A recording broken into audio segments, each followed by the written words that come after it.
তারপরে আল্লাহর কাছে কি করার কথা? দোয়া করার কথা।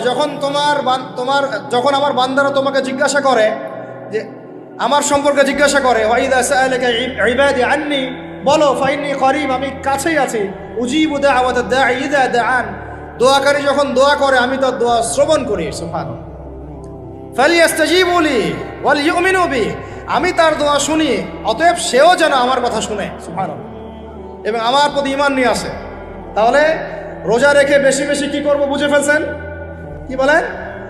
দোয়া করবেন। কোরআনের পরে কিসের কথা আসছে? রোজাদারের দোয়া ফেরত দেওয়া হয় না।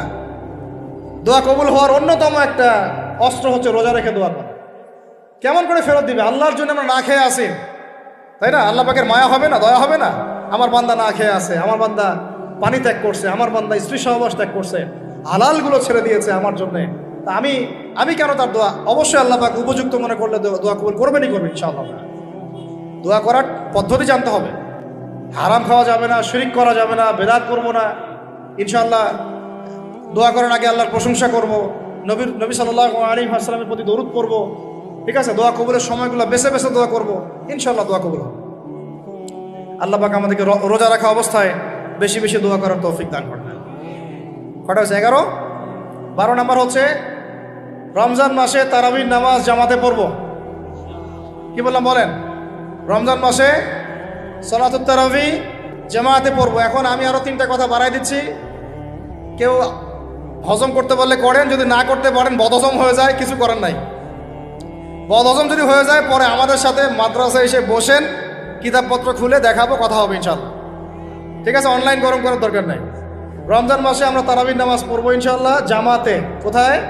জামাতে ইনশাল্লাহ। 1। 2 নম্বর, তারাবির নামাজ পড়বো 20 রাকাত। কত রাকাত? 20 রাকাত। আর যদি বলেন যে আমি ভাই কম পড়েন আপনি বাসায়, কোনো সমস্যা নাই, আপনি আপনার মতো করে বাসায় পড়েন, কোনো সমস্যা নাই।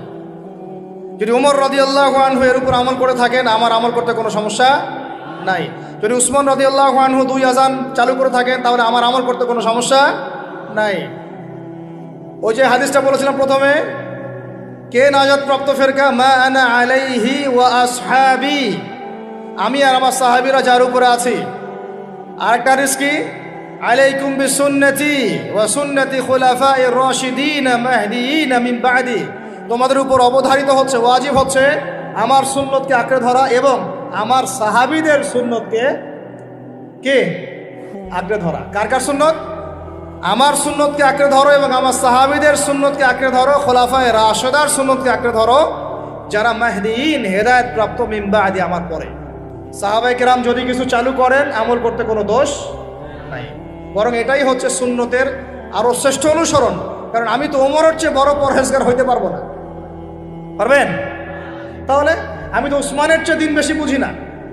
তিনি যদি 2 আযান চালু করতে পারেন, তাহলে আমি তাকে বেদাতি বলতে পারি না। নাউযুবিল্লাহ। যদি কি আমি তাকে এভাবে শব্দ প্রয়োগ করা হয়েছে বাংলাদেশে, উসমান রাদিয়াল্লাহু আনহু যদি 2 আযান চালু করে থাকে, ওটা বেদাত হয়ে গেছে। নাউযুবিল্লাহ। বলেন নাউযুবিল্লাহ। সাহাবীরা কিছু চালু করলে যদি বেদাত হয়, তাহলে সুন্নত হবে কি? তাহলে সুন্নত কোনটা হবে?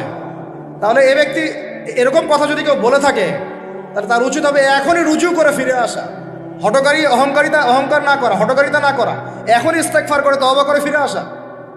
আল্লাহ মাফ করে দিবেন ইনশাআল্লাহ। আর এর উপর হঠকারিতা থাকে না, ওসমান রাদিয়াল্লাহু আনহু যদি 2 আযান চালু করে থাকে, তিনি ভুল করেছেন, তিনি বেদাত করেছেন, নাউযুবিল্লাহ। বিশ্বাস করেন, সাহাবীদেরকে এভাবে কটাক্ষ করলে, আন্ডারএস্টিমেট করলে, এভাবে কথাবার্তা বলে, শানের খেলাফ কথা বললে ঈমানও চলে যেতে পারে। এখন ভাই বলেছি তারাবির নামাজ জামাতে, খতমে তারাবি চেষ্টা করব ইনশাআল্লাহ 20 রাকাত পড়ব। আল্লাহ পাক তৌফিক দান করে। কত বললাম ভাই? 12, 7, 3টা, 13, 14, 15। 13 হচ্ছে শেষ রাত্রেও কিছুটা সময় হলেও আল্লাহকে ডাকার চেষ্টা করেন, সুন্নত নফল কিছু পড়ার চেষ্টা করেন, দোয়া করেন, কিছু কোরআন তেলাওয়াত করেন। ওই সময় আল্লাহ পাকের রহমত নেমে আসে। আল্লাহ পাক আহ্বান করতে থাকেন, কে আছো আমার কাছে চাইবা, কে আছো আমাকে ডাকবা, কে আছো আমাকে আমার কাছে কিছু চাইবা, ডাকবা, ক্ষমা প্রার্থনা করবা, আমি তোমাকে ক্ষমা করে দিব, আমি তোমাকে যা চাও তাই দিব, আমি তোমার ডাকে সাড়া দিব। এইভাবে আল্লাহ পাক ফজর পর্যন্ত বলতে থাকেন। এটাকে কিয়ামুল লাইল করবেন, তাহাজ্জুদ পড়বেন। এটা তাহাজ্জুদ আপনি পরে, এমন না যে আপনি তারাবি পড়েছেন বলে পরে নামাজ পড়তে পারবেন না, এমন না কিন্তু বিষয়। আপনি পরেও শেষ রাত্রেও নামাজ পড়তে পারবেন ইনশাআল্লাহ। আল্লাহ পাক তৌফিক দান করেন, আমিন।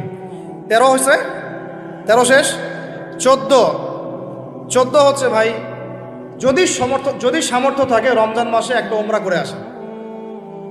যদি সামর্থ্য থাকে, সবার তো সামর্থ্য নাই, কিন্তু যদি সামর্থ্য থাকে রমজান মাসে একটা উমরা করে আসতে পারেন। আল্লাহ পাক যারা নিয়াত করেছে উমরা করার, আল্লাহ পাক করার তৌফিক দান করেন। আর যারা আল্লাহর ঘর দেখে নাই, আল্লাহ পাক সবাইকে দেখার তৌফিক দান করেন। যারা হজ ফরজ হয়েছে অবিলম্বে হজ করার তৌফিক দান করেন। আল্লাহ পাক আমাদের সবাইকে ফরজ হজ আদায় করার তৌফিক দান করেন। এবং যাদের সামর্থ্য আছে, আল্লাহর মাকবুল বান্দা, তাদেরকে আল্লাহ পাক বেশি বেশি আল্লাহর ঘর জিয়ারত করার তৌফিক দান করেন। আমিন। তো শেষটা হচ্ছে, রমজানে আমরা আমাদের আশপাশের সমাজের যত দরিদ্র মানুষ আছে, অসহায় দরিদ্র ইয়েতিম, বিধবা, মিসকিন, এরকম মুসলিম যারা আছে, তাদের সবাইকে ইনশাআল্লাহ রমজানের পণ্য সামগ্রী, খাদ্য সামগ্রী বিতরণ করবো ইনশাআল্লাহ।